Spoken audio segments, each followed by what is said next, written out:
Pernahkah Anda dengar kisah tentang para malaikat yang akan datang ke kompleknya Nabi Lut, desanya Nabi Lut alaihissalam?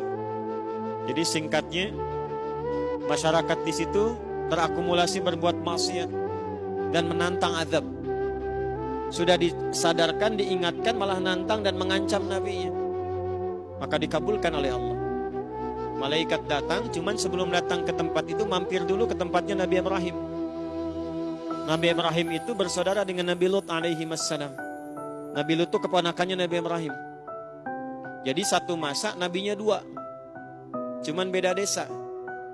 Ya, kalau digambarkan misalnya, ya kalau diilustrasikan, bukan sebetulnya begitu ya.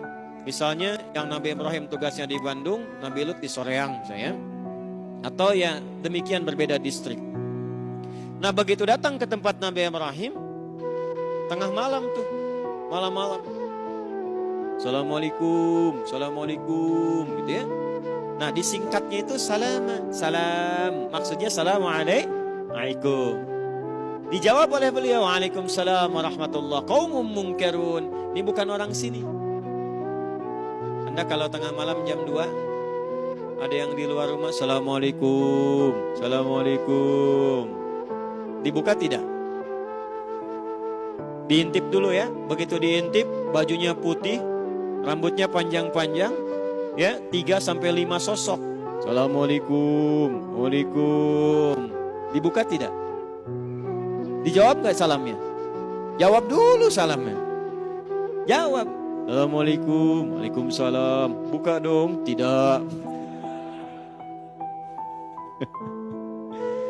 Ini dibuka.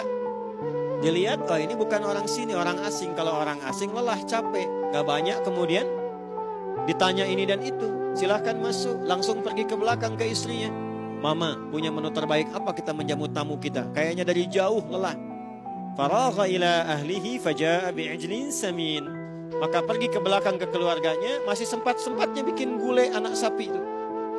Sembelih lembu.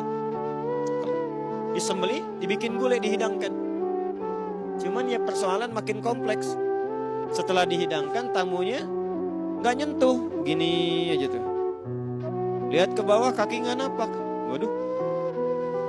Antum kedatangan tamu malam, jubah putih, rambut panjang, masuk, dihidangkan makanan, dan dihidangkan, dilihat.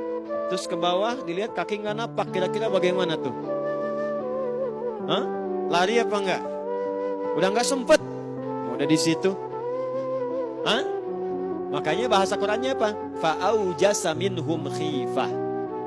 Maka aujas terperangkap dalam ketakutan, cuman gak bisa membebaskan diri. Qalu la takhaf. Maka mereka mengatakan, kamu jangan khawatir, jangan takut. Nah, orang-orang yang dekat dengan Allah, ini adabnya, ini hikmahnya. Orang-orang yang dekat dengan Allah dalam kondisi darurat apapun, terancam bagaimanapun, sekalipun dia dalam kondisi yang sangat membahayakan, akan diberikan ketenangan oleh Allah dalam jiwanya. Sekalipun kegelisahan itu tiba. Bukan gak gelisah, gak tenang, ada kegelisahan, cuman gak akan lama. Balik lagi yakin, Allah pasti berikan solusi. Itulah manfaatnya mendekati Allah. Ya, wabasyaruhu bighulamin alim.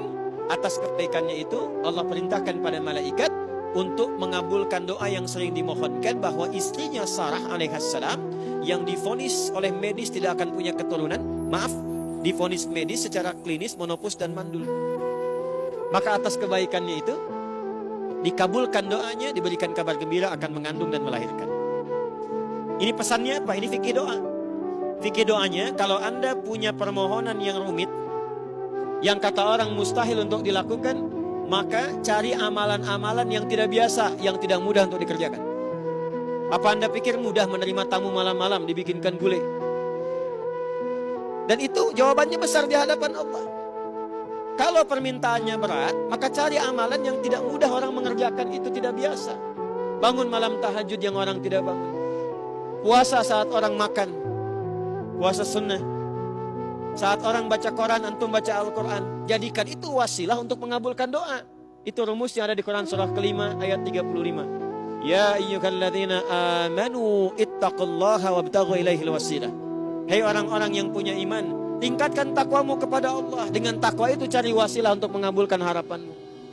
Ada yang dengan sedekah, ada yang dengan sholat, ada yang dengan berkhidmat. Jadi jangan dibayangkan pakai uang saja, datang ke Pusdai, bantu-bantu di sini.